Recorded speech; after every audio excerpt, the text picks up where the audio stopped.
കോഴിക്കോട് ബീച്ചിൽ KLFൻ്റെ ആദ്യ ദിവസത്തെ കുറച്ച് കാഴ്ചകളാണ്. പകൽ സമയത്ത് ആൾ കുറവായി തോന്നിയെങ്കിൽ രാത്രിയാവുമ്പോഴേക്കും തിര പോലെ ആർത്തലയുന്ന ആളുകളെയാണ് നമുക്ക് കാണാൻ സാധിക്കുന്നത്. കോഴിക്കോട് സാഹിത്യ നഗരമായതിനു ശേഷവും അതിനു മുൻപും KLFൻ്റെ ജനപങ്കാളിത്തം എല്ലാവരെയും ആകർഷിക്കുന്ന തരത്തിലായിരുന്നു എന്ന് വേണം കരുതാൻ. നമുക്ക് പ്രിയപ്പെട്ട ഒരുപാട് മനുഷ്യരുടെ സിനിമാ താരങ്ങളും സാഹിത്യകാരന്മാരും നോവലിസ്റ്റുകൾ അങ്ങനെ നമുക്ക് പ്രിയപ്പെട്ട ഒട്ടനേകം മനുഷ്യരുടെ അവരുമായി സംസാരിക്കാനും അവരെ കാണാനും ഒക്കെയുള്ള അവസരമാണ് ഇതുവഴി സാധാരണ ജനങ്ങൾക്ക് കിട്ടുന്നത് എന്ന് തോന്നിയിട്ടുണ്ട്.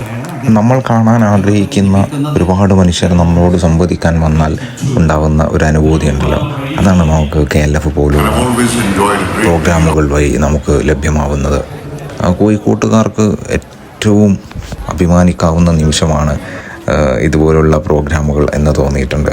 കോഴിക്കോട്ടുകാർ നിറഞ്ഞ മനസ്സോടെ അതിനെ സ്വീകരിക്കുകയും ചെയ്യാറുണ്ട്.